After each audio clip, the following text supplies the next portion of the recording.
All right, Dirty Sports episode 770. We are live on YouTube in 5, 4, 3.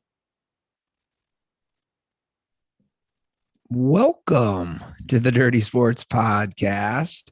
I am your host, Andy Ruther, coming to you live from Cincinnati, Ohio, with my co-host from Los Angeles, California, Joey No Chill Prano. Good morning, Andy. A little water. I was a little hoarse on that.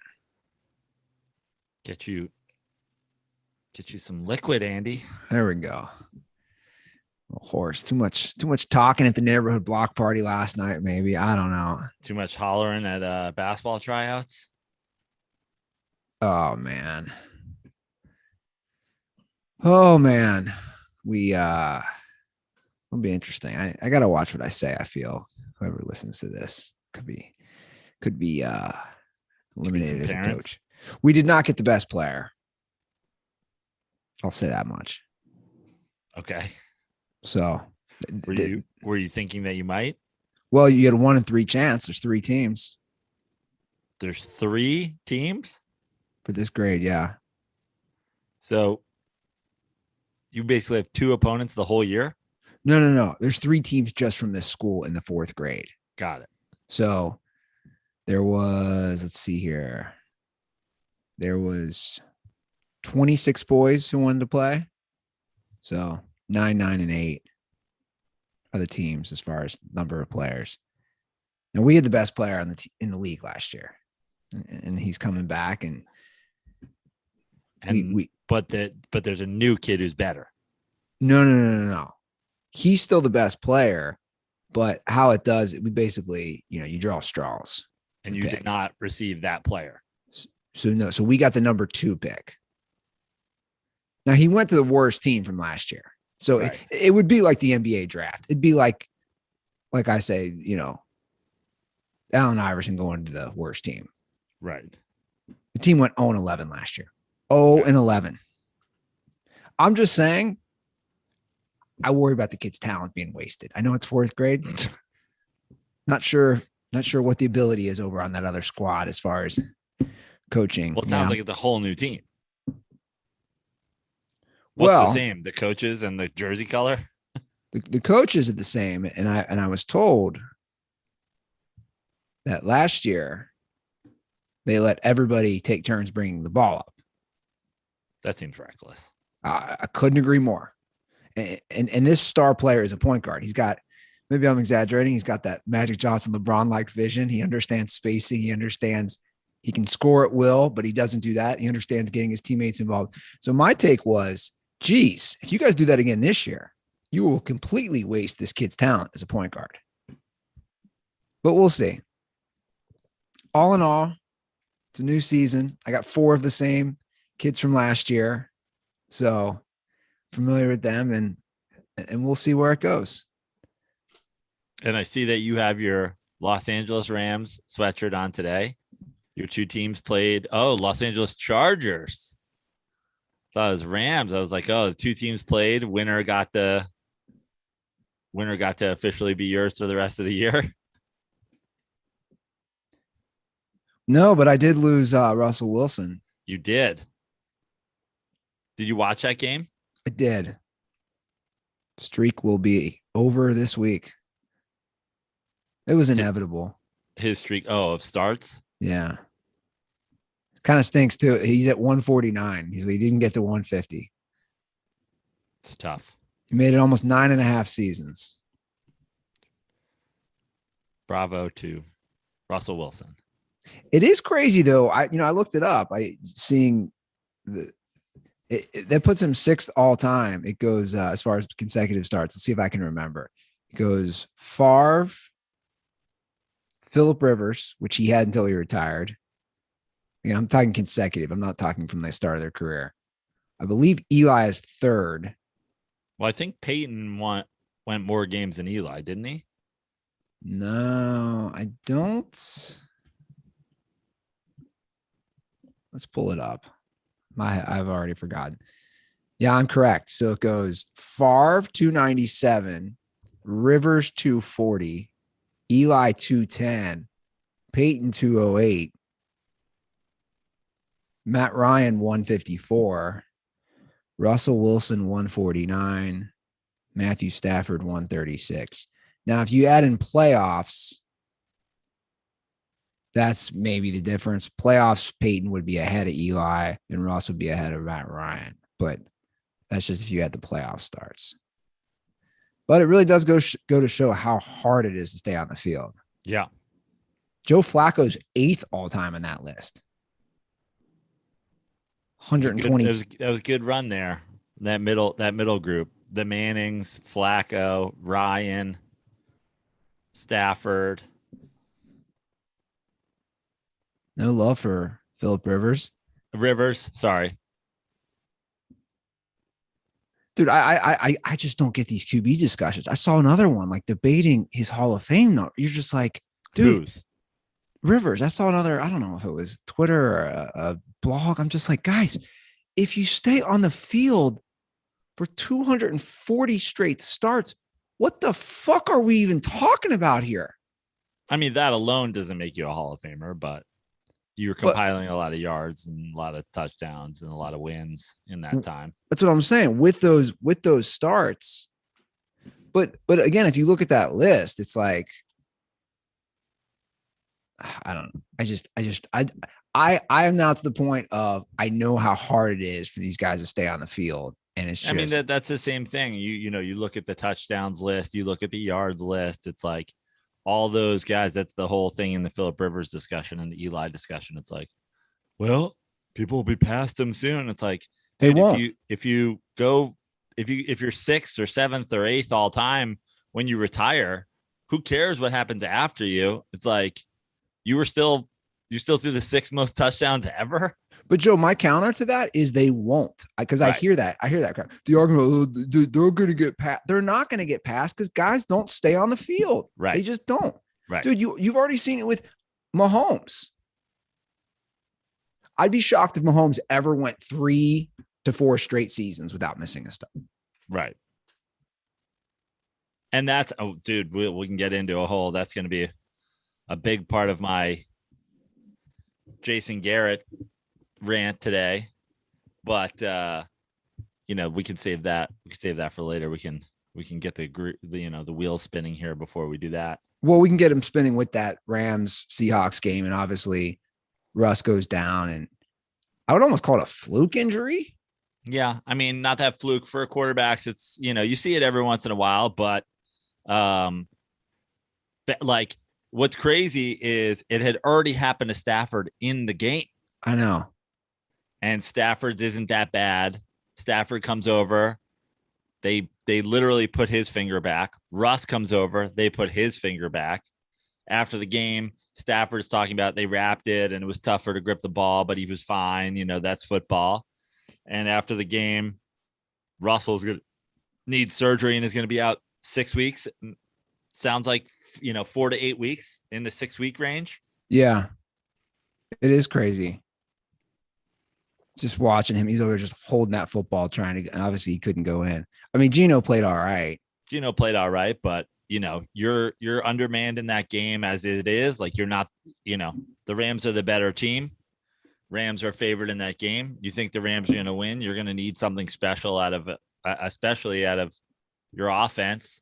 And once Geno comes in, it's like, yeah, sure, he has one good drive. He also just like the same thing happened in the Giants game. It's like you get the one drive where the defense doesn't, is facing the guy they haven't prepared for, and he looks all right. And the next drive, pick, game over. Sure. Well, Seahawks are screwed. I mean, I don't know. Well, yeah, and they were already on the ropes. Sure. Yeah, exactly. So, but that's it. That's lights out on the Seahawks season. Well, especially when Smith won't win games. If their defense was better. Yeah, if their defense was better. And I mean, that's another thing we're definitely going to talk about today.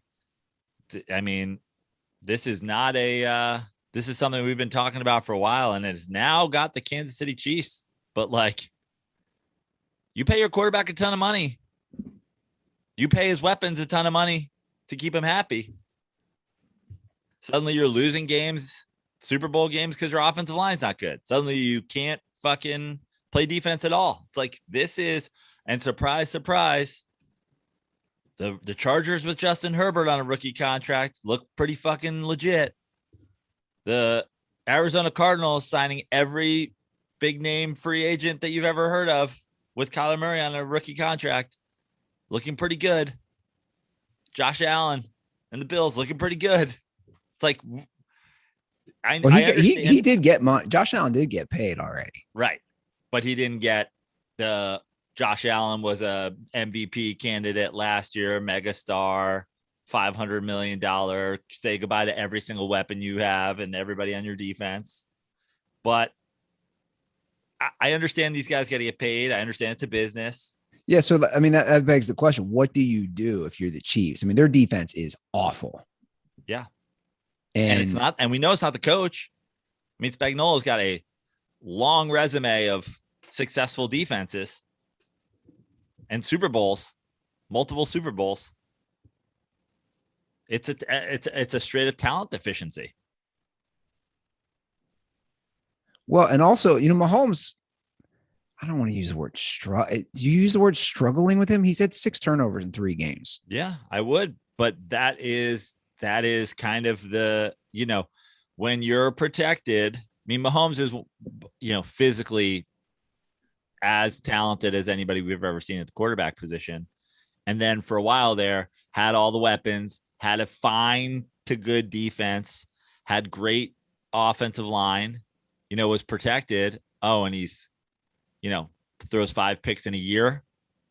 And now he's, fumbling the ball. He's running for his life. He's throwing the ball away. He's pressed to make throws because he's down.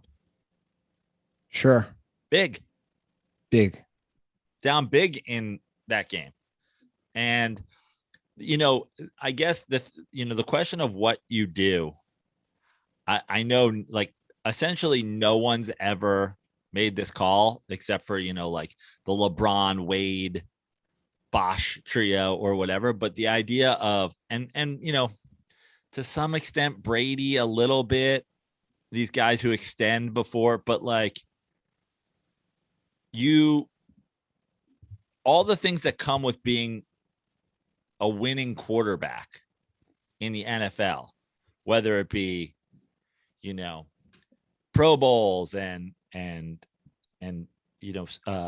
personal awards and commercials and deep playoff runs and playoff bonuses and all this stuff, is like some agent at some point should do the math on like, how do we legit make the most money overall? Not just how do we make the most money in your contract. Now, it's going to be hard to make more money for anybody than what Patrick Mahomes is getting.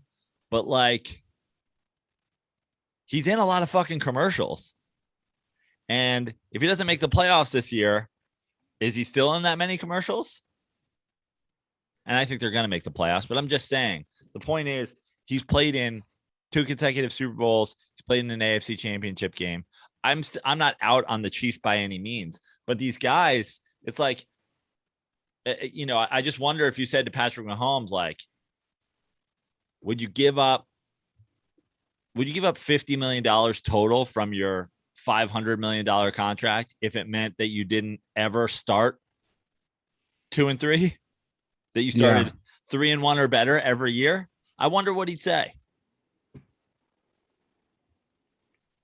And let's not forget, they're 2-3, but even that first game, they were down big to the Browns. My point is, there's only, of their 5 games, there's only 1 game where you could say they were in control against Philly.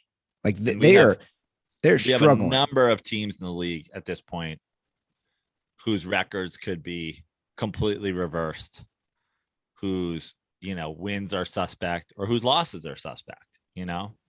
It's kind of crazy. So they're 2 games back of the Chargers. Again, it's early. It's 5 weeks in. We got 13 more weeks of the season. I don't think that they can win. Correction. They can. Shouldn't say can't. I don't think they will win that division, the Chiefs. I just think the Chargers, again, Chargers can win in a tough defensive battle. Chargers can win yesterday in a shootout. I just think the Chargers all around. Herbert's special. I even think that the Chiefs can win the division. But if you go back and, Bills fans are already chirping because I didn't have the Bills in the AFC Championship game, I don't believe. And it's like, there's your and I'm like, I have never disrespected the Bills. I simply think it's a matter of the draw, and this is a great example. If you get the Chiefs because, they're the 1 seed and you're the 3 seed or whatever, that, my point is like, unless the Bills are the 1 or 2 seed, it's not necessarily like an easy path. Now, that being said, you look at a team like the Chiefs, they could win the division, but if you don't have home field until, you have it in the game 1, but then you go on the road game 2, and then you potentially come back like that, especially with the longer playoff 17 game season. I mean, in the recent history, having a bye helps a lot. Who's the best team in the AFC right now? I mean, how could you not say it's the Bills? Yeah, I would say it's the Bills right now.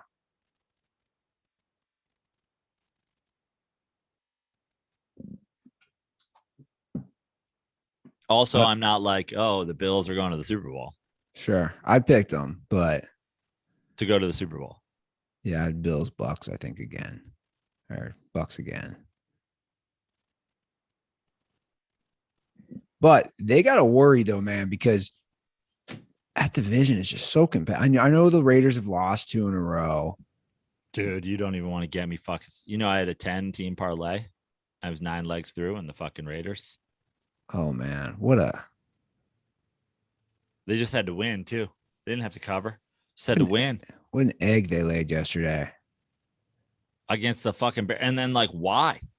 Like the Khalil Mack revenge game. The Raiders can't score. John Gruden on a racist email from 12 years ago where he wasn't even working for the NFL. I mean, listen, any lips joke essentially going to be, hard to argue we're not making a racist joke, whether or not when you're making a lips joke. Sure. But this is what we're doing now. He didn't even work. He wasn't even a coach. No, this was for anybody, because I feel like nobody even actually discusses why this actually came to fruition. The NFL was investigating past stuff with the Washington football team because they've just had scandal or problem after problem. So the NFL was reviewing, get this, and this is my favorite part of it. The NFL was reviewing 650,000 old emails from the Washington football team, which to me is hilarious. Yeah. So in those emails was, the racist trope, which he said that Dumbarese, instead of DeMaurice Smith, Dumbarese Smith has lips the size of Michelin tires, which again, yeah, it's tough to really say dude, how's that not? And he explained this and blah, blah, blah, blah, blah. It's like, dude. He said in the past, he's referred to people he believes is lying as rubber lips. Never heard that before. Yeah. And he took it too far. Well, regardless.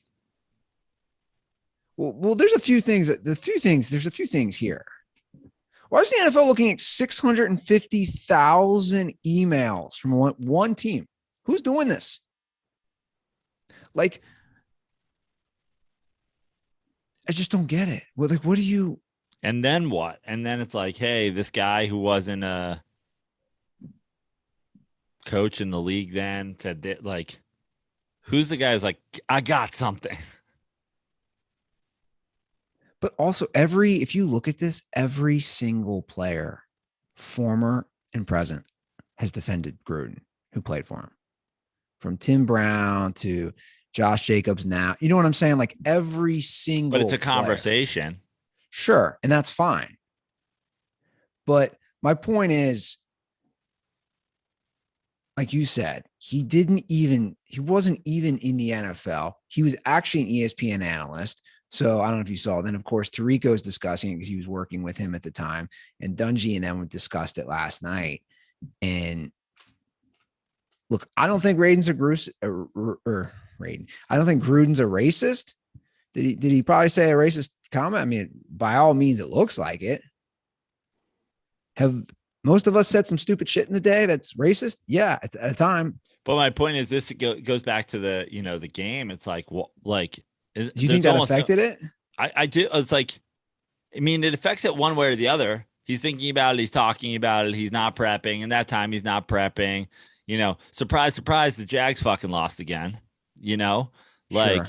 they had 3 extra days to prepare. They fucking lost. It's like, as far as the league goes, like it's shit. Like, I think shit like that, it can be the difference. But you know what's confusing about all this with the league? You say, okay, you're gonna, like you said, you're gonna put the email out there. And I would counter that with, you got guys on teams that are felons. Right.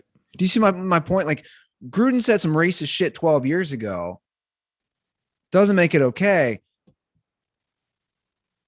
This guy on this team beat the shit out of a woman. And it's just not a big, like, well, we've all I mean, but that's my point. It's like, what's worse? Right. Dumb racist line in an email or beating the shit out of a woman? I mean, this is, in the last 5 years, this is the entire conversation with the NFL. Every single thing can go back to that. I mean, again, John Gruden's not going to be banned from the league. Players who are, Deshaun Watson still isn't banned from the league. He's got 20 accusations against him. Still getting paid. There's guys who, assault charges, machine guns in their car, drugs, whatever. Like, we always go to the same thing. Colin Kaepernick's still banned from the league. Yeah. Like, well, yeah, I just like it just, yeah, none of it, whatever. Like, I think it might have affected have the game. A 10-team parlay undone by a 12-year-old email. John Gruden doing lips jokes. Rough Sunday. I just don't know the end game of that. Like, does somebody just not like Gruden? Right. Like, what is the end game? Or somebody just feels like in 2021, this is like the kind of thing you have to talk about. This has to be brought to somebody's attention.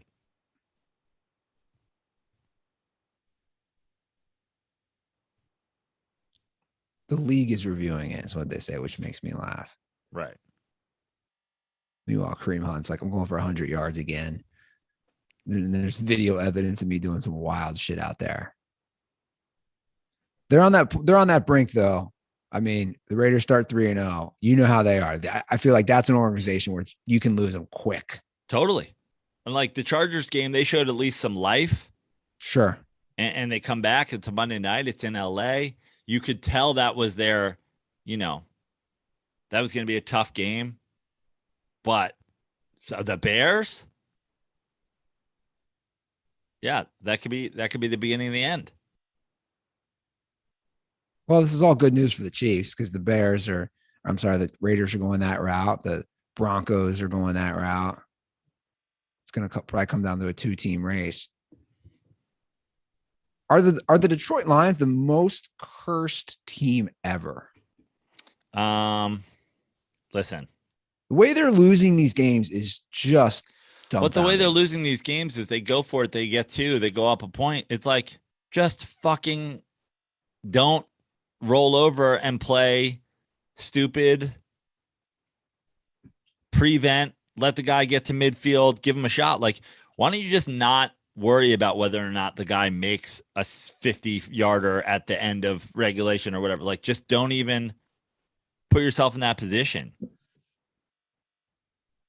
mean, it's absolutely wild. And they showed that stat last night, which I screenshot and tweeted out from Dirty Sports. The Lions are the first team to lose on a game-winning field goal of 50 plus yards with no time left in the clock twice in a season. Yeah. It's week 5. No one's done it twice in a season. They've done it twice in the last 3 games. And I love how they show with the graphic. NBC showed the picture of just Jared Goff just sitting there with his shoulder pads. Then there was some debate under the tweet. Shout out to the Dirtballs about what kind of pizza he is now. Someone says, Andres Garcia said he's been downgraded to a take and bake. The response from Vaughn says, shit, at least the take and bakes are large, extra large. Yeah, I think he's a medium one way or the other. He's not the largest size. Is he a frozen pizza? Okay, well, he's a frozen personal. Is he a like what? He's not a large.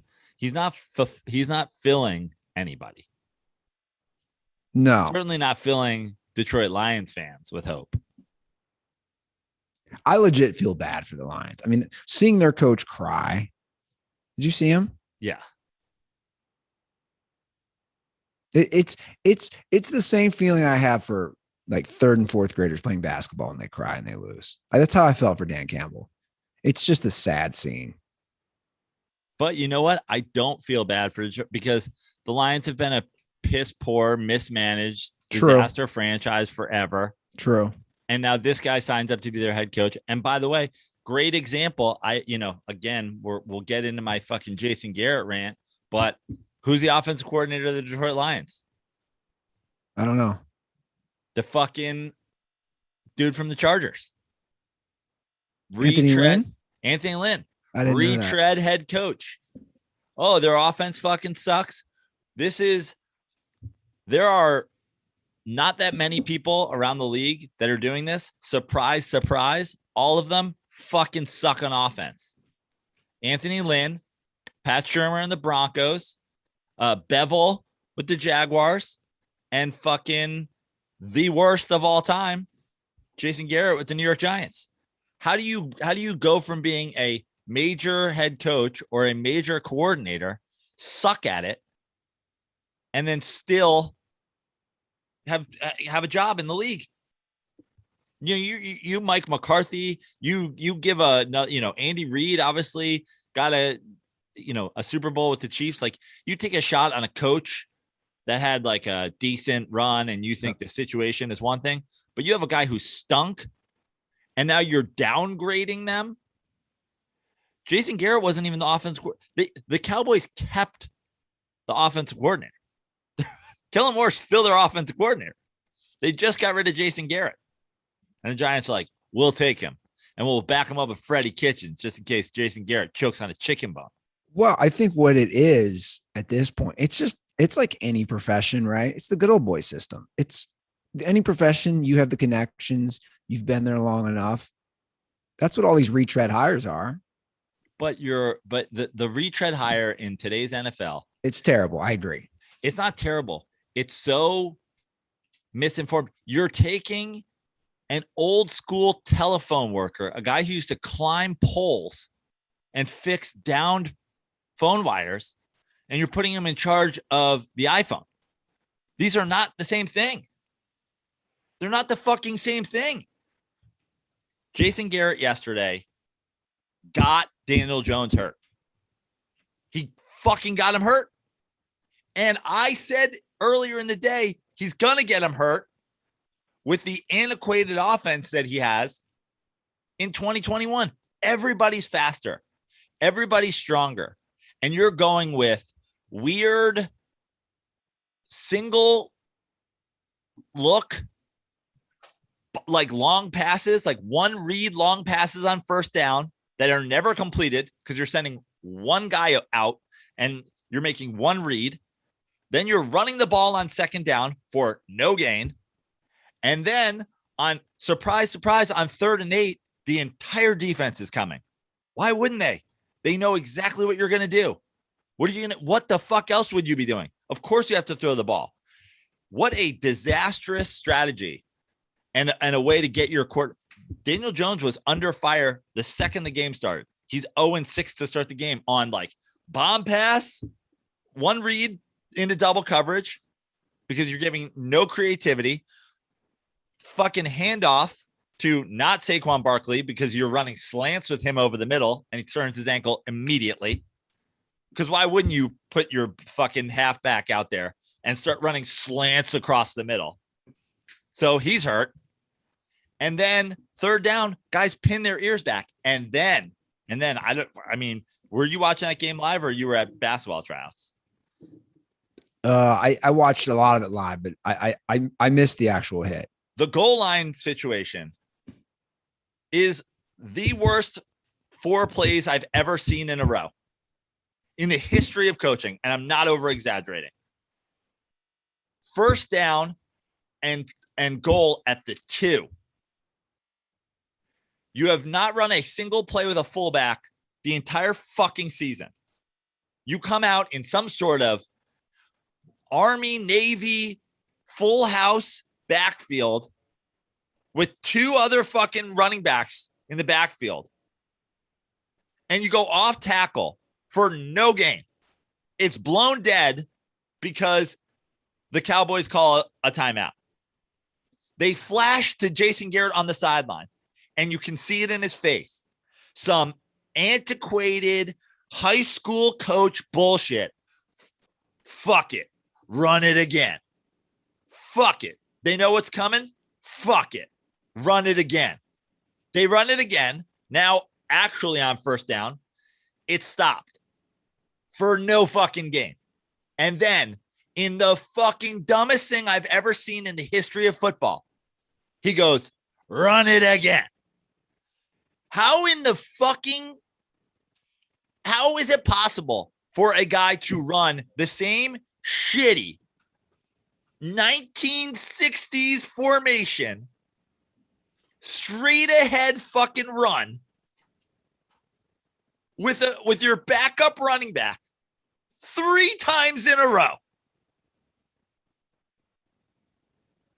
The idea that you ever call a play 3 times in a row in the NFL is ludicrous. The idea that you call a play 3 times in a row from the 2-yard line for no gain is insane.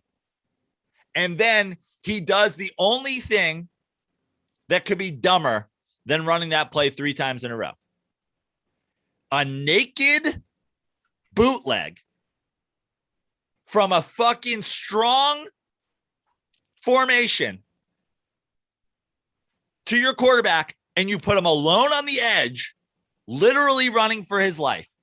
If Daniel Jones gets in and scores there, he still takes that hit. You're not running an RPO. You're not running you're not running any sort of misdirection. You're not running a design scramble. You are running a Paul Hornig pretend to go off fucking tackle, have your quarterback try to run through a linebacker in 2021. Why don't you just shoot the guy in the shoulder with a fucking Glock? You got him injured. Who could do? And then also you have never for 1 second on the goal line lined up in any formation where you might pass the ball. Surprise, surprise. No one's on their heels. They're all coming forward. The guy is running directly at your fucking quarterback, who you haven't given a receiver that he could dump the ball off to. You haven't given him a receiver that if he wanted to throw the ball away, he could throw the ball away. You haven't given him a blocker to hide behind. You have literally hung your quarterback out to dry. And you know what the excuse for Jason Garrett is at this point? Well, we don't want Daniel Jones to have to learn a new offense. This is his 3rd year. It would be his 3rd offense in 3 years. Well, now you don't have to worry about it. Let fucking Mike Glennon learn a new offense. The Giants get in on the 4th down play as like as some sort of sick joke. And the game is 10-10, Andy. The game's 10-10. They proceed to get outscored, 34-10 for the rest of the game? Because guess what? In the NFL, if you put Mike Glennon in, you're about to get your fucking shit pushed in. I understand that these days with Kyler Murray and Josh Allen and fucking, Lamar Jackson and Baker Mayfield, all these guys, I understand this is part of the game, that you don't draft Daniel Jones unless you think you're going to be able to use his legs. But the idea of running a fucking 1940s off tackle 3 times in a row and then running a 1930s naked bootleg, like you're hoping Rockney's going to come loose for a fucking wide open corner touchdown, win one for the fucking Gipper. Jason Garrett should be fucking fired immediately. And honestly, it sickens me that Jason Garrett has a job as the offense coordinator for the New York Giants because he used to be a backup quarterback there and fucking was real nice on the fucking side. Who gives a shit? I'm a real fucking nice guy too. I won't get your quarterback killed. So fucking ridiculous. It's 2021, dude. Every one of these teams that has gone backwards in time to take a shitty head coach and make him a coordinator sucks. They suck. All of them suck. The Broncos offense sucks. The Lions offense sucks. The Jaguars offense sucks. The Giants offense sucks. Surprise, guys. The fucking air raid college coaches are more qualified to be NFL coaches than a guy who sucked in Dallas, who got Tony Romo fucking hurt all the time, who wasn't even the offense. They kept the offensive coordinator and they fired him. I've never seen more disregard for player safety than those 4 calls in a row. You just don't give a shit. You're like, fuck it, man. My job's on the line. We got to get in here. Fucking run it again. Run it. That's such bull. That's like fucking. That's like Kurt Russell in Miracle. Again. Bro, it didn't work the first 3 times. And it didn't work the first 3 times because you sent your fucking starting running back over the middle on a slant pattern, 3rd play of the game. Jason Garrett is the world's. He's got to be the dumbest fucking person to ever go to Princeton. He must have gotten in on a fucking ginger quota. You dumb fuck. And now, guess what? You and dumb fuck ginger Mike Glennon can fucking figure out your offense the next couple weeks. Mike Glennon should call the offense and Jason Garrett should have to run it. Fuck Jason Garrett. You run fucking naked bootlegs. I don't think a naked bootleg works in the fucking Princeton-Yale game in 85. When Jason Garrett's running against fucking other 5'8" white dudes. Well, in today's NFL, you definitely don't leave your QB out high and dry. How can you do that? This isn't even about like the Giants. Who gives a shit? That was going to be a tough game no matter what. They're out a million dudes. Cowboys look good. But this is a bigger thing. Like, fuck teams that put their players at risk by having incompetence. Yeah. Well, you know who else did that? I don't know. You probably didn't watch too much of it. I don't know if that's what the Bengals did. And the Bengals played well. Yeah. And Burrow had to go. Burrow's doing injuries that I've never heard of. Throat contusion. Yeah. It was 4th and 2. It's not as bad as that play, but I couldn't believe it. It was 4th and 2. And Bengals head coach Zach Taylor. The play he has. The Bengals have a lot of weapons too. It's a designed delayed QB run up the middle. It's And horrible. I'm thinking with Burrow's knee, he's been getting hit all game, right? All game. Packers are on his ass all game. I'm thinking, and it worked for the record, but he got lit. I'm thinking, you're having your injured quarterback do a delayed run. You are just asking for him to get injured. And sure enough, I'm not saying it was that play, but sure enough, he's going to the hospital. I'm just like, dude, you got to protect your quarterbacks. And the other thing is, you got a guy like Lamar Jackson. Lamar Jackson has to run to be successful. Yeah, he's different. Sure. Cam Newton had to run to be successful. Kyler Murray doesn't have to run to be successful. No. Russell Wilson doesn't have to run to be successful. Joe Burrow definitely doesn't have to run to be successful. And I would argue Daniel Jones doesn't have to run to be successful. And it doesn't mean that those guys aren't athletic, because they are, and they have And if you want to keep that as part of the game, then keep it as run pass option is here to stay. Sure. But don't give your guy a run option if he's not Lamar Jackson. Like, what the fuck are you doing? Justin Herbert is never going to run. He's going to be fucking fine. And he has, he rushed for a touchdown yesterday. He has legs and he runs when he has to. All these guys can. Herbert, Tannehill, all these guys, they have great legs. Even fucking Schottenheimer, though, would never roll Russ out like that without being like, there's going to be a guy there. You got to have a guy throw the ball to. You got to have a guy there. That there's a blocker, that it's a misdirection. What year is it, dude?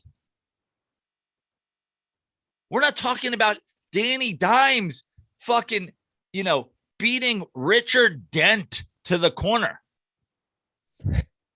Richard Dent. He's not in a foot race with fucking Dick Butkus. These guys are fast. There's a reason they don't run the option in the NFL. There's a reason the full house backfield that no one runs it that isn't a fucking military academy. Yeah. The idea that Jason Garrett lines up on 1st and goal at the 2 and runs Brendan Fraser's offense from school ties. A naked fake it to Matt Damon and then run on a naked bootleg to the corner. It's a good movie. See if you can beat the guy from fucking, Dead Poets Society to the fucking pylon. What year is it? Those are all great movies. Fire too. Jason Garrett into the fucking sun. It costs you a quarterback. He should be charged. It's so fucking stupid. Should Jason Garrett be charged with murder? Jason Garrett should absolutely be charged with murder, and Jason Garrett should get the death penalty for it. Kill Jason Garrett. Daniel Jones drunk walked back to the fucking huddle. It was bad, man. And no one says anything. No one says anything. Jason Garrett just doesn't have to answer for it. You never go, hey, man, how come you ran a 1930 style naked bootleg? Well, it's just, again, these retreads, when guys don't work out, you always say, if they didn't work out as the coach, because at this point in today's game, both in the NFL and in college, the coordinators are just, I don't want to say they're just as important. Dude, they're right there with the head coach. Especially when you look, there's coordinators on certain teams where they're not really the coordinator, like we said, like the head coach is calling the plays, like blah, blah, blah, blah, blah. But like Joe Judge isn't calling the offensive plays. Joe Judge didn't hire Jason Garrett. It's the most reckless hire ever, and it's now cost you multiple games. I mean, there's Jason Garrett mismanagement of the offense in the red zone. You could easily argue is the difference between 3-1 and 1-3 for the Giants. And now maybe they don't win that game, but now you're not going to win any games because you got your quarterback killed. So Jason Garrett has 2 full games at least and a quarterback that he's cost the team already. How the fuck do you justify that? Can you imagine if you were a stockbroker and you just came in and you're like, I lost $20 million yesterday. I lost $40 million today. And today I got one of the companies we own like suspended off the market because I broke all kinds of fucking violations. You'd be like, dude, you're fired. Yeah.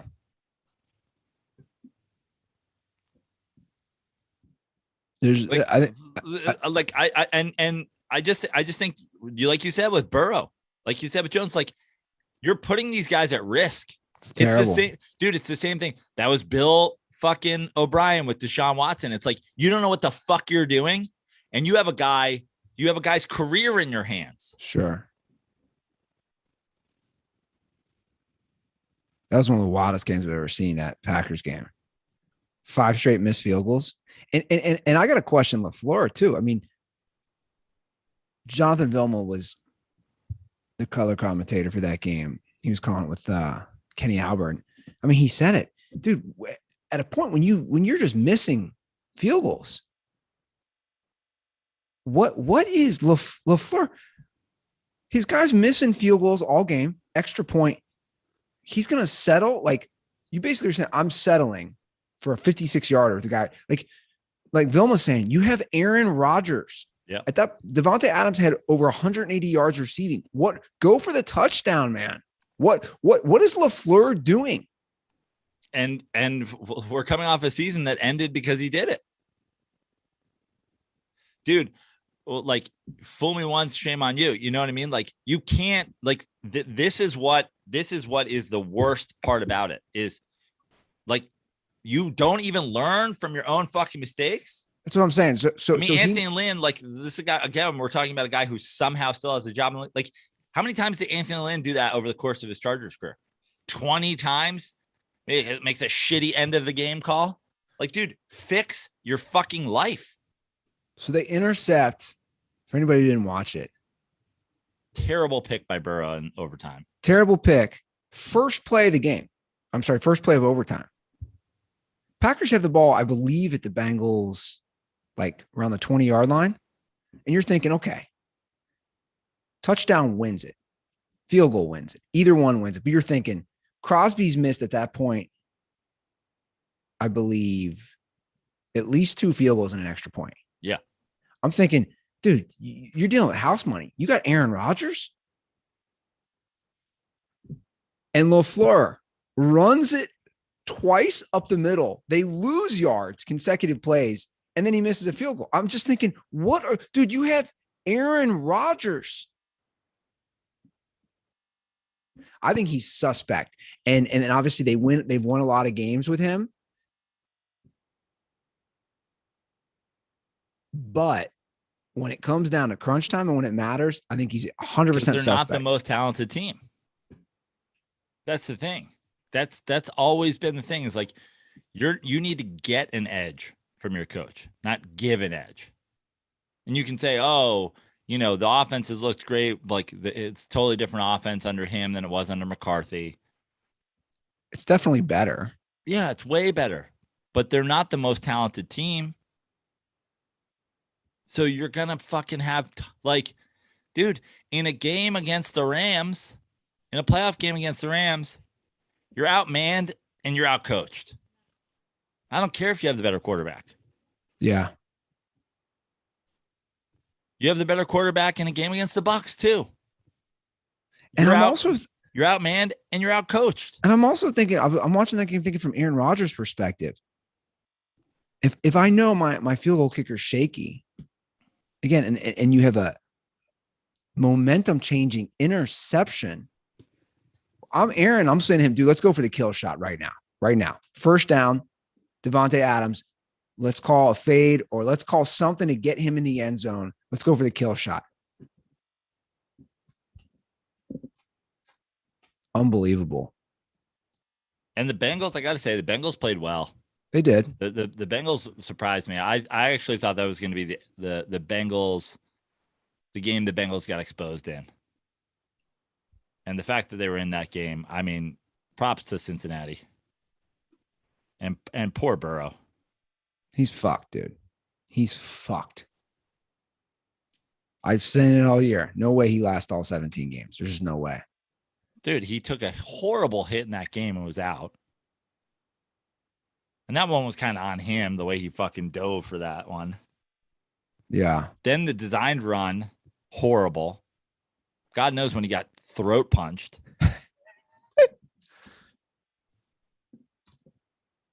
I stick by what I'm saying though. I think they finished like around 7-10, just because, like we're saying with the Raiders, these things fall off quickly, Right. and especially if you lose your starting quarterback. There's only so many years you can look at this glass half full. I mean, it's like my brother said to me, he went to the block party and we were just laughing. All these people in Bengals gear. I'm just like, how many years are you going to do this? How many years? I mean, how many years are you going to do this? Now they got a future. How many years are you going to do this shit? It's unbelievable. The problem is the window is so like you said, even the Bengals window is so small because the Steelers are down now, but historically, like never down for long. The Browns have a great squad. The Ravens, you could say even if you were being, optimistic or pessimistic if you're a Ravens fan, that like, a decline in athleticism, like a Cam, maybe changes the Lamar. Like you're looking at where's your window? Your window's like now for like 5 years. Well, before even you have to give Burrow some massive deal. Yeah. And then you give Jamar Chase some massive deal. And now you have no defense and no offensive line and no running backs. Exactly. I mean, it really does go to show you got to win within that first 4 to 5 years on that rookie contract. The Browns are going to have to pay Baker Mayfield. The Ravens are going to have to pay Lamar Jackson. Yeah. Those guys are all coming up. And the Steelers won yesterday, which I think, again, just keeps – I don't put as much – I put more into the Broncos just keep getting exposed. Yeah. Pat Shurmur, trash offense. Their defense can only do so much. They beat 3 shitty teams in a row to start the year. Yeah. Carolina's getting Sam Darnold's reverting back to his own ways as well. Yeah. As far as being exposed. I mean, Sam Darnold is already way better than he ever was with the Jets because, again, retread, terrible coach. I mean, you could say, Adam Gase, like this trade to the Panthers is like, it's his last hurrah because Adam Gase, tried to ruin his fucking career. And listen, he's been better. He had some terrible throws yesterday. Yeah. Some terrible throws. But also, no one expected the Panthers to be good. Sure. You also have no Christian McCaffrey, which is the single most important thing, Yeah, Sam Darnold's when he has like probably the most diverse and explosive player in the backfield, like, yeah, then you're fucking gonna be a lot better. I mean, great example. Like yesterday, the wheels start coming off for the Giants the second Saquon Barkley gets hurt, because now we're like, well, fuck the run. They're never gonna run the ball against us, even though they're gonna try. Dallas is so much better than I thought, though, man. I maybe it was because the Hard Knocks was so boring. That's what it was for me. The Hard Knocks was so boring and unentertaining that I decided to say the team stinks. But they're pretty good on both. Like the defense has really stepped it up. The defense has stepped it up, but I will say this: I am not 100%. Like people went from being like the NFC East is going to be won by a 7-win team again, to the Cowboys are one of 8 or 6 Super Bowl contenders, and I just don't put them there. They're not, to me, they're not in the class of the Bucks, the Rams. I don't think that they're in the class of the Packers. I just don't think they're like, even quarterback wise, I think that all those teams have a significant thing. The Cardinals, like, I just don't think the Cowboys still, and by the way, that's saying the Cowboys will now win 11 games or whatever, and they'll be a real division champ, and they're way better than I thought they were. But this is kind of classic Cowboys. This is classic Cowboys. If they show signs of life, everybody's like, this is it. This is the Cowboys team. This is the one. And I'll say fucking 2 words: Mike McCarthy. You're still very suspect. Yeah, it's true. But again, LaFleur is suspect. Sure. The Chargers, my point is, yeah, LaFleur could be suspect, and that's why the Packers have not been in a Super Bowl in the 2 years that they've had him and had great records, right? But to me, the idea of the Dallas Cowboys representing the NFC, like I would bet everything against it. Yeah, I mean, I'm not saying that. Oh, I'm just my point is like what makes it like you have to play in what to me a conference championship game potential is legit. I mean, I think you could look around the league and say there's 8 teams you could see playing in a conference championship game, right? I'd say Chargers, off the top of my head, AFC. Chargers, Chiefs, Ravens, Browns, yeah, for sure. Bills. Sorry, so there's 5 right there. And not in that order for the record. Right. NFC, you're gonna say Rams, Cardinals, Packers, Bucks. That's 9. If you threw Dallas, it'd be 10. If you threw Dallas, it'd be 10. Would you have them 10th of those 10 teams? I don't know. I'd have them somewhere in the range of Browns, Ravens, around there. I also think that the NFC is stronger. It is. And the Cardinals are the only undefeated team right now. Yeah. And I think it's good because a game like yesterday, they find ways to win where their offense doesn't put up a lot of points. So they're learning. That game was ripe for the taking. Yeah. And, obviously you've got a quarterback who's been the first team QB for exactly 1 week. It's tough. Yeah, it is. It's real tough. But winning a grind out game like that bodes well in the long run because it shows as a team you can find ways to win that aren't just putting up a bunch of points. Yeah, it's going to be interesting. I mean, the Bucks, you watch them when they start clicking on offense.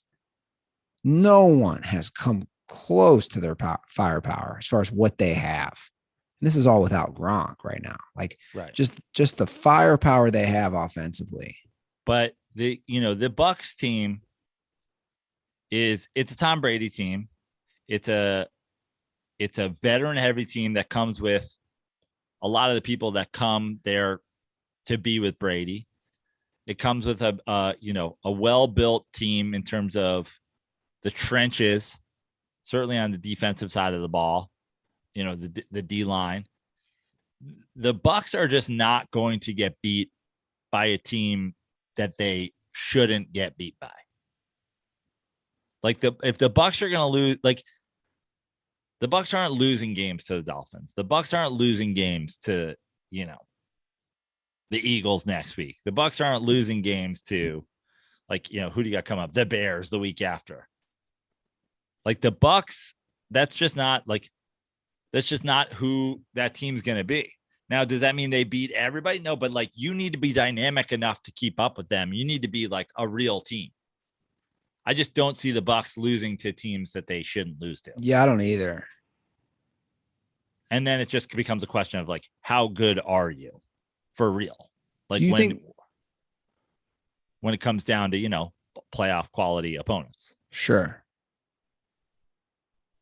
Do you think to me, the Bucks the Saints, because it's a division game, but they're not, who the Bucks don't have a real opponent that you're worried about for a while. The Bills in week 14. Well, the Saints will be tough, but they always play because tough. it's a division game. And they have them a couple times in a few weeks. If I'm the Jags, you just got to cut your losses with Urban. It just didn't work. I know it's so early. There's just no way they're going to turn it around. I know Urban's won wherever he's been or whatever, but like, I'm going to put him in like the next level is Urban Meyer like a forward thinking NFL offensive mind that you're putting with Trevor Lawrence to like try to fucking rebuild the image of this franchise? Like, so I read a real interesting article on Urban and I liked it a lot. It was in The Athletic, which, by the way, I really enjoyed. So I forget your name. I'm sorry, but shout out to the dirtball who gave us Athletic subscriptions. I think they, like, to be honest, I stopped reading The Ringer. Nothing is right. Like, I just think The Athletic has way more writers, great writers. They got, a beat writer for every team. And I really enjoy reading their articles and their opinion pieces. But anyway, I read a really good one that I enjoyed on Urban, and it was talking about the history of big name college coaches in the NFL. And as we know, they just don't work out. Right. And it was it has, the Jimmy Johnsons and the Jimmy Johnsons and Pete Carrolls, like it's worked, but it was also like the Nick Sabans. But I thought it was interesting because it brought Cliff Kingsbury, the Spurriers, and they mentioned Spurrier too. But it brought like Cliff Kingsbury into it. I thought it was interesting because it was saying he didn't come from he came from Texas Tech. He didn't even come from a program you would call successful, other than they score a ton of points. Exactly. So they never won more than 6 games with him. So the point of the article was these guys who come from just being a god. I mean, Urban Meyer is a god at Florida. He's a god at Ohio State. And then you're in the NFL.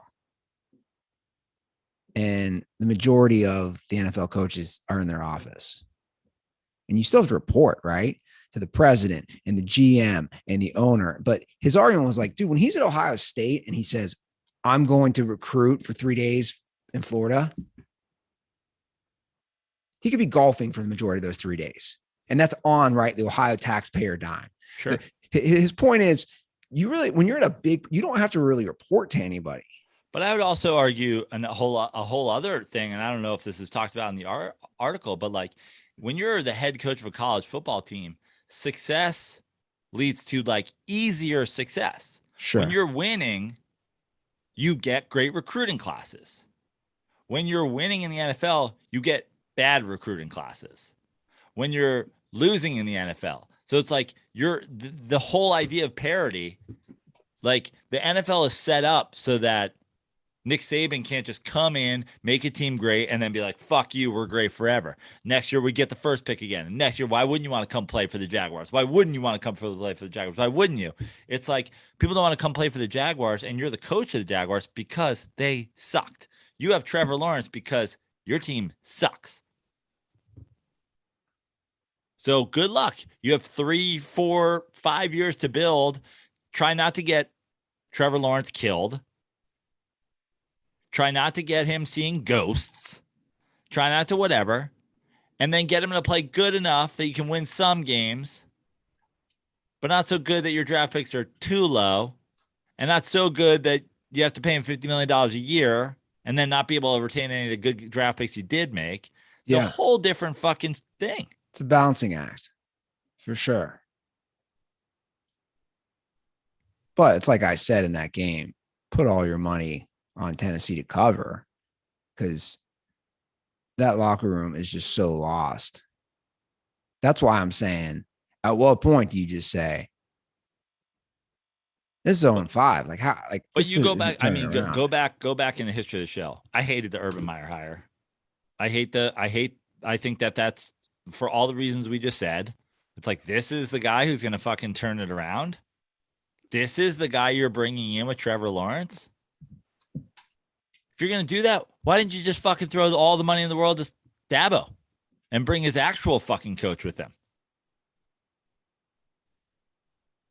Why don't you do what the Panthers did? They bring,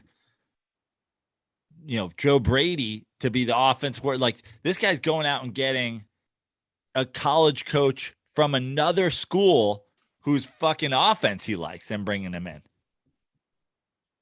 And you were just going like, Urban Meyer is going to be the guy who turns, who's going to like Sherpa Trevor Lawrence into the NFL.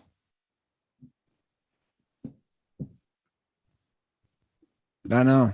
It's very, very questionable hire.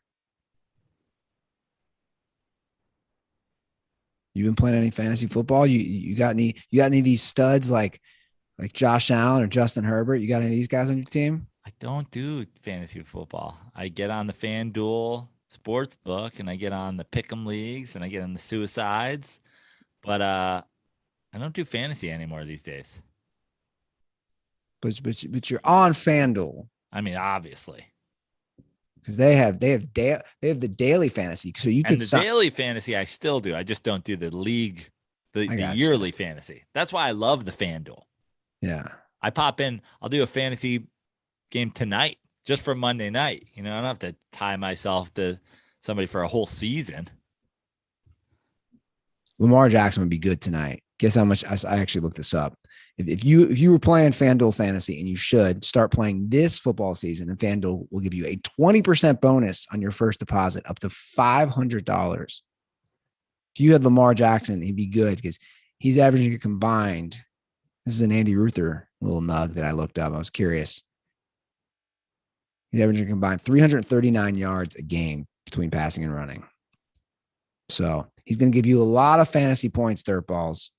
So you can set new lineups every day. There's so many different formats on FanDuel, the main slate, single game, best ball, or the snake draft. So experience season-long wins without the season-long waits. Sign up today at FanDuel.com/dirty to claim your bonus and start playing today. That's FanDuel.com/dirty. Age and location restrictions apply. Bonus issued as non-withdrawable site credit that expires after 30 days. And I am looking for, I think we both are looking for Colts to cover that spread tonight. We both have that same pick, right? Yeah. And I had that in one of my pick six leagues too. So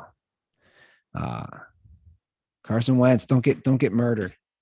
Call the other quarterbacks. Hopefully he can play. You know what I went to this weekend, which I really enjoyed? I went to University of Cincinnati football game. Yeah, how'd that go? It's good, man. It was Friday night. It was a Friday night ESPN game, and they, they don't have the stadium only seats like 40,000. It's one of the smallest stadiums for big time college football, but they've redone it recently. It's really nice. They killed Temple. They were 30-point favorites, but I don't know. It was like Cincinnati's up to number 3 now, and but they don't play anybody the rest of the way. Right. And who's number 1 now? Georgia, Iowa, Cincinnati. Yeah. So it's interesting. Like that's the big thing. Everybody, of course, Cincinnati's talking, and they have some really talented players. But I really enjoyed. I hadn't been to a college football game in a while, and I forgot it's just how different the environment is there, and the fanfare, and the band, and the student section, and just.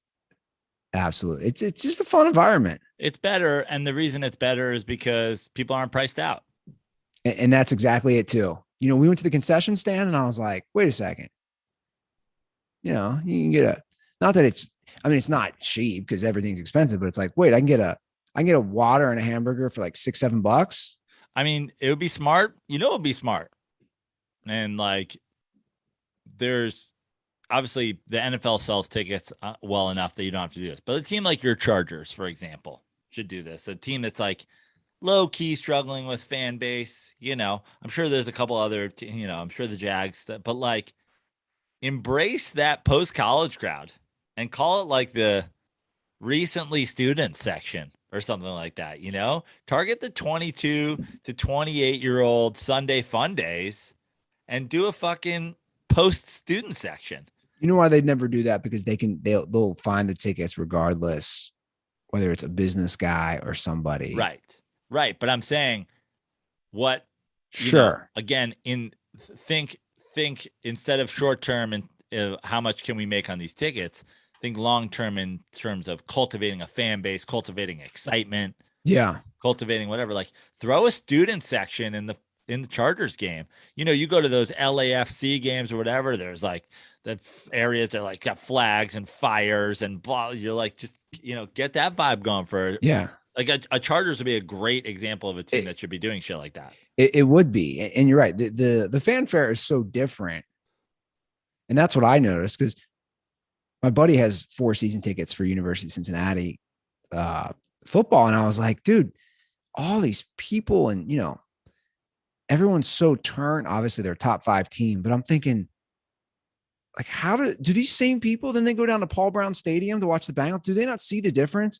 One school is resurgent, and they've been pretty good for the most part since Brian Kelly was their coach, and obviously he went on to Notre Dame and he's been successful there. But I'm like, they've been a successful program. I'm just thinking, like, how do people not see the difference?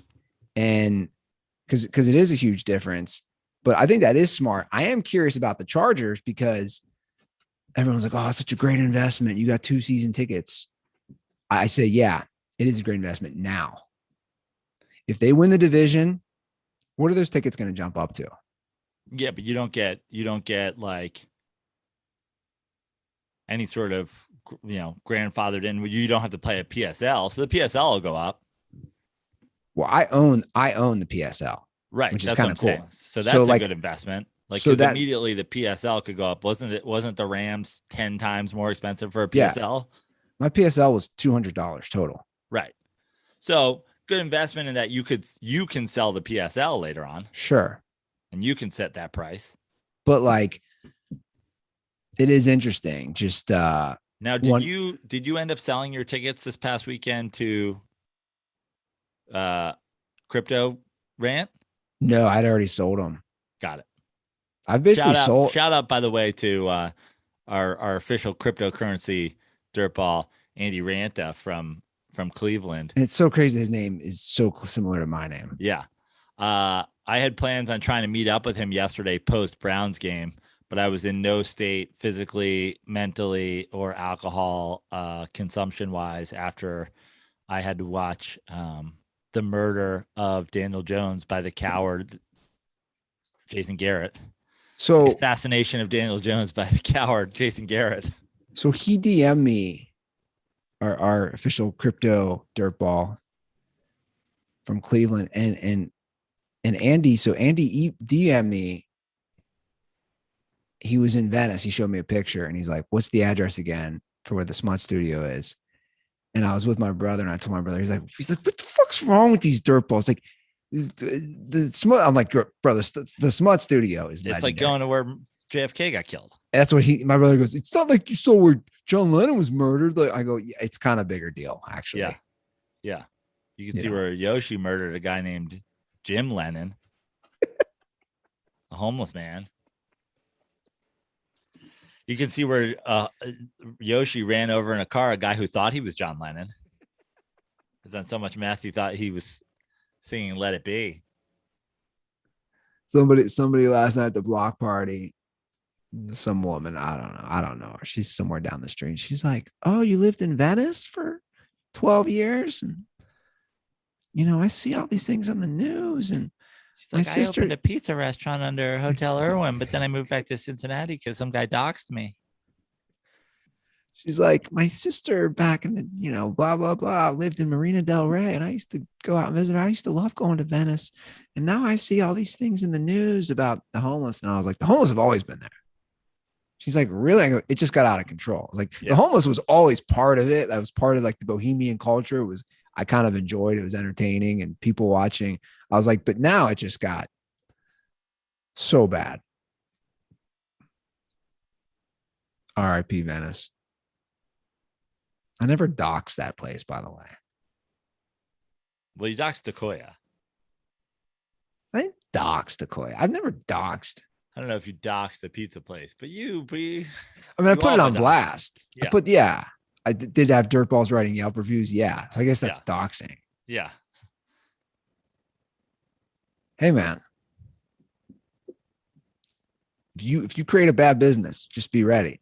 By the way, I learned today, I was going through, I got this new financial program where I can see exactly where I spent my money. I know exactly what the 2 fast food places I've spent my most money in the 12 months I've been here. Let's see if you can guess number one. I'm trying to think what is like. It's, by the way, it's not a Cincinnati. I'll give you a hint. It's not a Cincinnati. No, I know, chain. but I'm just trying to think of like what's This is who I've given my most money to as far as when I say a fast food type place. Yeah. McDonald's? No. Wendy's? No. I don't even know. Jersey Mike's. Jersey. Oh, yeah. So I've See, given. That's what I was gonna say. I was like, is Jersey Mike's fast food? Yes, it is. I've given $166 to Jersey Mike's in the last 12 months. Number 2 on that list is City Bird, a chicken place, and it's a Cincinnati-based place, and I think they're expanding. It's really good. That's the craze. It's chicken sandwiches. Yeah, and I'm obsessed. But it was funny for me to be like, when you really break it down, you're like, wait, I'm giving $13 a month, basically, to this place. I've joked that I'm going to turn the house into a giant Jersey Mike's in the middle of a subdivision. You're going to have a knock on your door one day. It's going to be the Chihuahua. It's like, yo, Garrett, Andy, Ruther, why have you forsaken us? I really don't do Taco Bell, man. Yo, fool, you leave Los Angeles, you don't eat tacos anymore? Yeah, but the truth is, I'd say my last 5 years living in LA, I bet you I did Taco Bell maybe 5 times total, once a year. I mean, you acted like I was there all the time. And one of the last times was that one in Hollywood that we went to. That was wild. That was one of the wildest Taco Bells ever. I heard Chappelle does some bits about that person in his new bit and his new stand-up. Have you watched it yet? I haven't. Have you watched it? No, I just reading people getting all mad, which makes me laugh. You did watch that Wilder Fury fight, though, right? I did watch the Wilder Fury fight. Laz had us over for the boxing match. I'm not, I don't do fight sports. I was always a boxing fan growing up, loved watching boxing, never got into UFC. But I mean, through the years, I would say in the last at least 10 years, maybe even more than that, but like the last 10 years, at least, like every single time I've invested time and certainly any money in watching a boxing match, it's been horrible. Now, to be fair, I didn't watch either of the first 2 Wilder Fury fights, but I know the first one, as is standard for boxing these days, ended in some sort of controversy. Yeah, it did. And that's the worst part about it, is like you're left. The worst part about it is like you watch boxing these days, God forbid you spend money on the pay-per-view and you leave feeling swindled because either you didn't get a good fight at all. It's, Floyd Mayweather like hiding under like, the sponge bucket, or you watch a fight and you feel like you've been totally like lied to because you're like, wait, every single person I'm with thought this guy won this fight. You guys are saying this guy won this fight. This is a scam. And this fight was really good. Oh, like crazily. I mean, Fury, when he knocks him down early, you're like, this fight's over. This dude's not going to make it through the next round. Then he turns around and knocks down Fury, I think twice. And then, I mean, it's just a great fight. You kind of sensed midway through the fight, like in the 6th, going to be tough for this guy to last the whole thing. And if he does, he's still probably going to lose. But man, Wilder fought, like battled, made it a fight, and then got his ass knocked out, which is always great. You'd love to see it. I mean, it's brain damage. It's not, you hate to see it when it's your quarterback, but like when it's boxing, you're like, well, at least we have an official. And like, I just like knockouts now because it leaves it no controversy. Yeah, He knocked you the fuck out. The end. sure. We're not going to talk about, oh, blah, blah, blah. So, but it was a really, really good boxing match. And I haven't said that in forever. Yeah, I almost got it because I watched the second one with Tug and Nick D'Alessandro. We did that live play-by-play, a la like the Manning cast. Yeah. We all wore suits. So after watching the second one, which wasn't the most enjoyable fight, and I knew their history, I was like, I didn't get it, but obviously I watched the highlights and it looked like a great match. And it was, and it's just like, you know, they're so long that the heavyweight division, you're like, oh, this is just such like a cesspool of like giant, slow, like, you know, kind of like tomato can, like who's gonna be the guy who gets a lucky punch here and there. It's a great fight. And also Fury, like, looked, I mean, for a guy who's 6'9" or whatever and 270 whatever, like however God knows however big he is and fat and like whatever, it's just like it's just like there's so much skill involved in being that big and still being good. You're like, man, this guy's fucking legit. Sure. So Yeah. I'm just like glad. I mean, I didn't pay for it, but I was glad that it was a good fight. Like I've hated boxing for 10 years because like, ugh, now I've got to like watch Wilder Fury 12 because they keep rigging it back and forth to sucker people out of $79 or whatever it costs. Yeah. Yeah. I have the same sentiments, but I'm glad it was a good fight and a good. And I'm sure there's fight. somebody out there who's like, man, you didn't fucking see this 115-pound guy fight this other fucking 115-pound guy. It's a war. It's like, honestly, at a certain size, like I don't give a shit either because there is no knockout potential. Like you need to be, you know, middleweight, light heavyweight, heavyweight. Like, yeah. Otherwise, it's like, yeah, I mean, there's skill and technique to it, and you know, no doubt about it that those are great fighters, but like also they'd be murdered by a heavyweight. Sure. We're not going to do some calls today. The hotline is 310-359-8365. So you guys can call if you want to do that. Just want to plug the hotline for calls. I promise we will do calls next episode. But we'll wrap up with some baseball talk. We're now in the thick of playoffs. A lot of good series going on. What are your takes right now so far? Well, obviously the big controversial call in the Red Sox game last night was all the news. It's a terrible, terrible rule. Like everybody's like, what's your take, Prano? What's your take, Prano?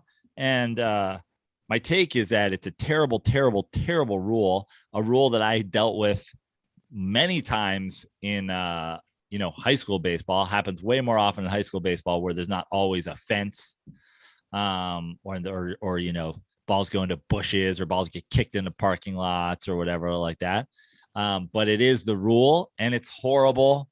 Like update the rules. We now have video. Let's stop acting like let's stop acting like, we're going to be where the guy was at the start of the pitch is a good rule. When we have a video, we can know where he was when the ball went out of fucking play. The idea that ball goes out of play and it's not a ground rule double. It's just like an automatic double. It's 2 bases from where the guys were when the ball was pitched is like dumb. And then also, dare I say, every single batter has a lead. So even that rule, it's like 2 bases. Okay, well, if you're on fucking second base and you're leading off the base, you're not on second base. You're not taking second and third. Yeah. You're fucking scoring. So it's a horrible rule. That they need to fix. And also the Red Sox still come back and hit a 2-run homer after, which makes it even more like, you just hate to see, especially in a 5-game series where now the Red Sox are a game away from eliminating the Rays. You hate to see it go that way. So first of all, baseball, you have all the technology. Just fix the wording. That's all you have to do. Just to add umpire's judgment to fucking everything. We'll never do this again. Also, great series. Great AL East battle. That's been enjoyable. Huge comeback last night by the White Sox. Love to see it. I mean, there can't be people out there that are not from Houston or related to people on the Astros that are rooting for the Astros. As much as I like a lot of those guys prior to the whole incident, you got to be rooting for the White Sox. And hopefully that series, I'd like to see that series go 5 games. Like the idea that it was almost over in 3, it's like, come on. I also have the White Sox as my preseason World Series pick, so I hope they keep fighting. But a great, they get a home game finally, and they have an offensive outburst. So let's see if they can, do something with that. The Giants-Dodgers series is obviously the marquee series so far. You get a solid Giants win in game 1, then you get an offensive explosion by the Dodgers in game 2. Tonight will be, your boy. I believe it's Mad Max. He'll pitch on 4 days rest. He just won't pitch. He hasn't lost a game yet. He hasn't lost a game that he started for the Dodgers have not lost a game he has started for. That's what I'm saying. They have not lost a game that he started. He's too mad. You're just inspired by how mad he is. You know what that says to me? They're due. They're due to lose if he hasn't lost a game since they've started. Yeah. And listen, I've never once said Max Scherzer's not one of the greatest pitchers we've seen in our lifetime, in our generation, in his generation of pitchers. He's certainly up there. Well, but boy, will I be rooting against him tonight. Current update. It was 0-0 heading to the 5th, and Jock Peterson just belted a 3-run home run. Wow.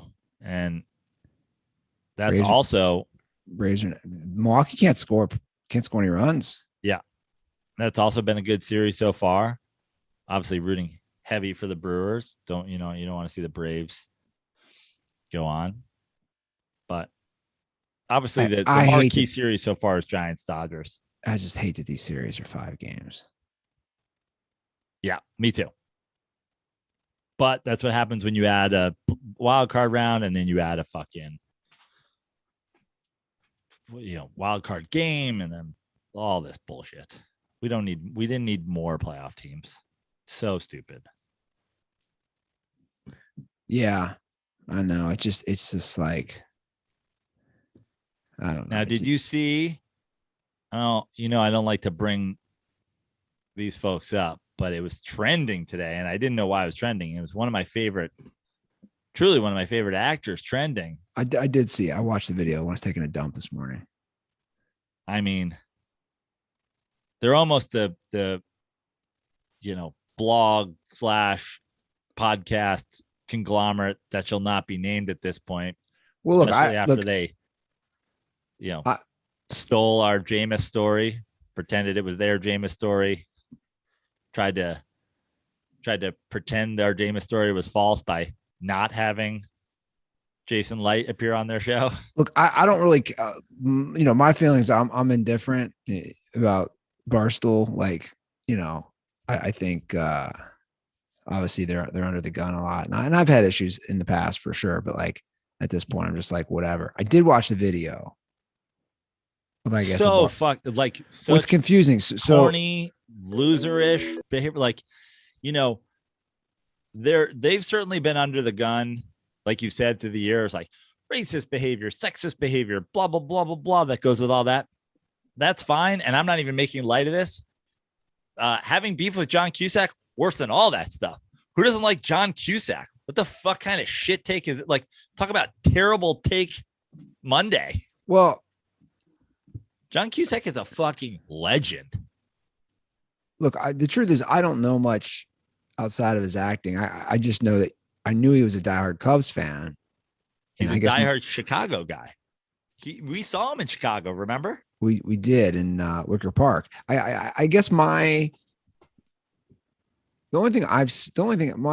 context for this is just that he's a diehard Cubs guy and a guy from Barstool approaches him who's a Sox fan and questions why he's going to the Sox game rooting for the Sox. Now, here's the other thing, though, because that actually paints it a little. That does misrepresent him a little bit, because he was in 8 Men Out. He was a supporter of the White Sox when they go to the World Series. You know, whatever that was, 2008. He's. I didn't know any. Like I knew 8 Men Out. I didn't know about. He goes to both. Now, listen, I know people in New York who do this. It's, to me, way different.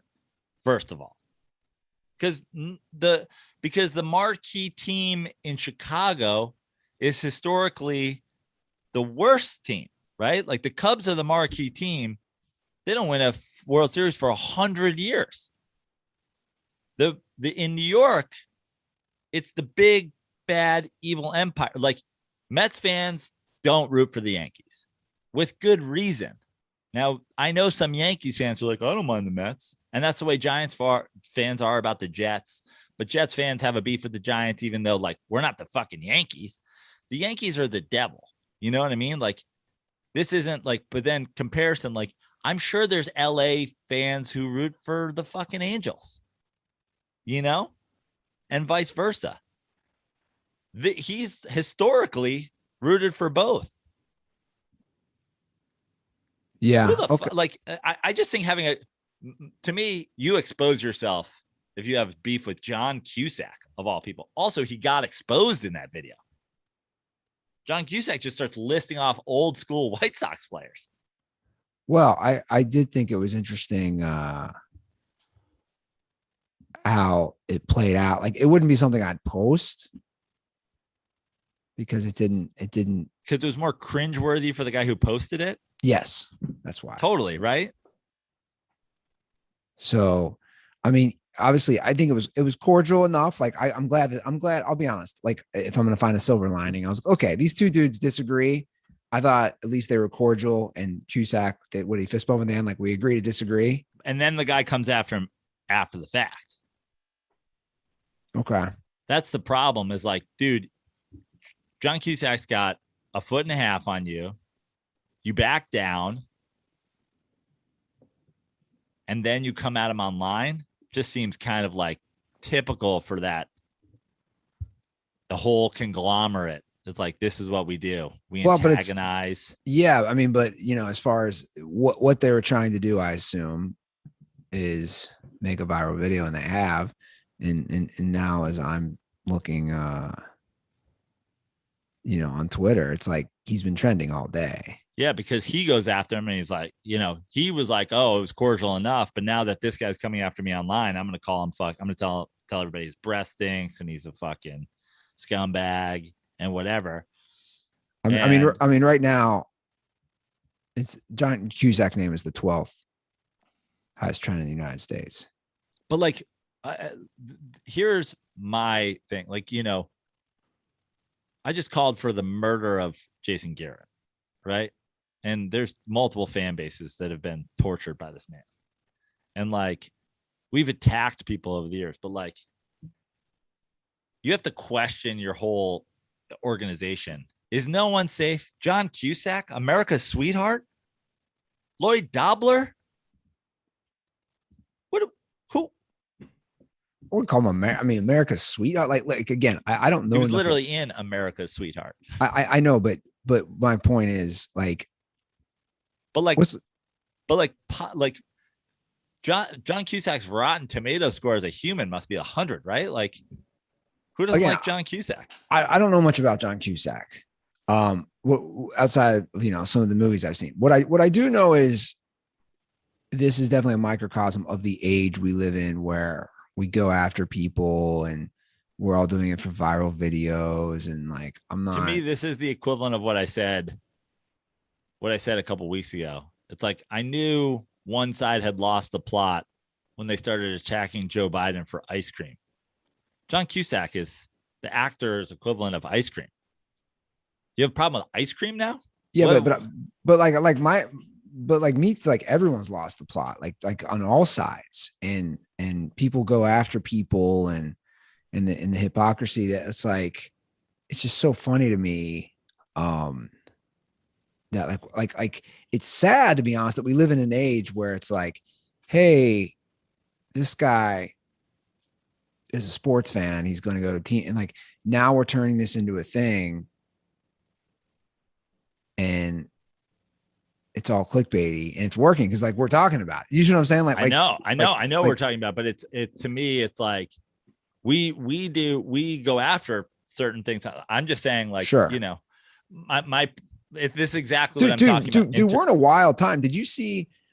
This is what I'm saying when I say people lost the plot. It's like, you know, for everybody out there who has endless amounts of content, you know, everybody's going to do hot take stuff for ratings. What I would say to the people who out there who have choices is like, are you siding with the people who are anti ice cream and anti John Cusack? Like, who?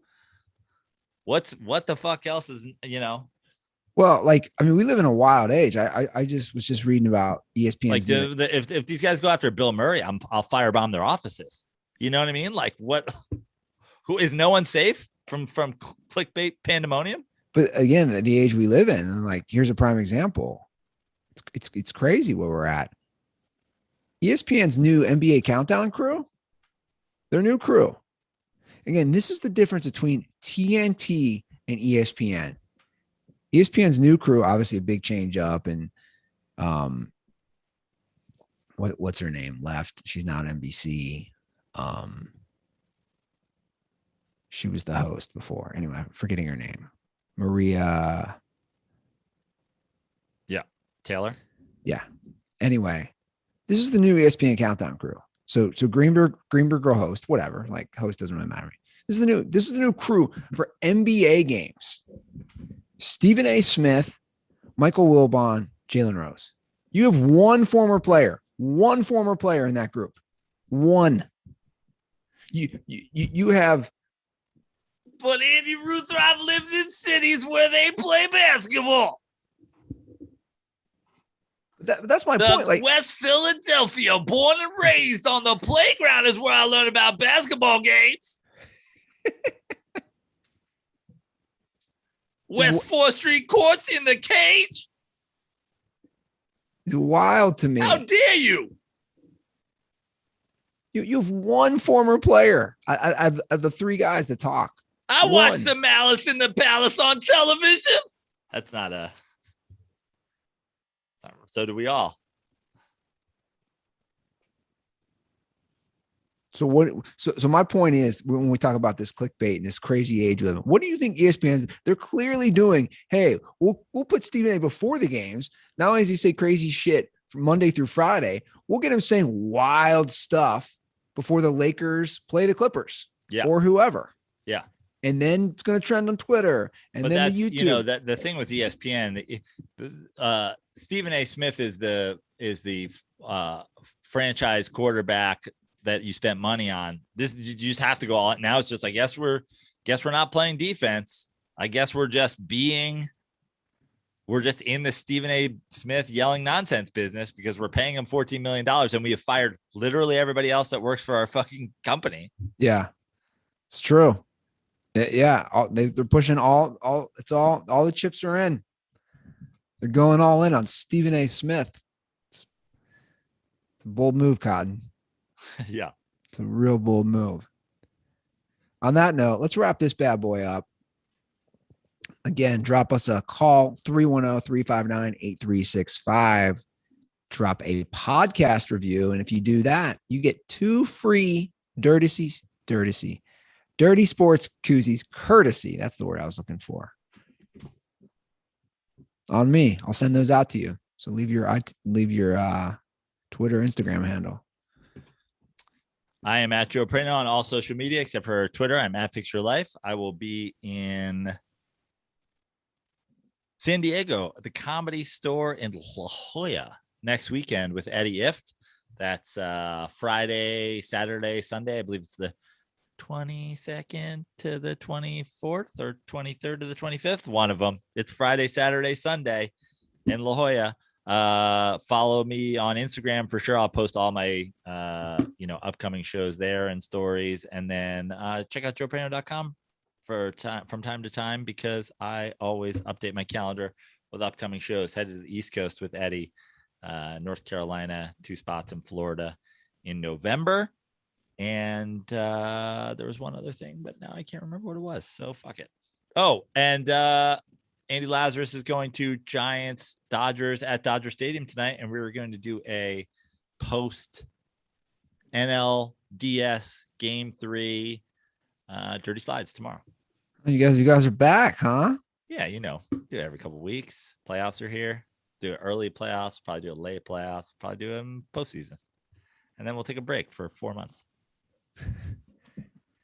All right. I'm actually bringing the dent report. No, I'm kidding. No dent. So if you have questions for that Dirty Slide into the DMs. All right, guys. I have to pee. I gotta pee. I always have to pee now. I don't know what's going on. I train my body to have to really pee before these episodes end. So that is the show. Thank you for the support. Fire Jason Garrett. You guys keep him. Support John Cusack. Support ice cream. Keep Jason Garrett. Keep him. I like watching the meltdowns. All right, guys, that's the show. Have a great week. And as always,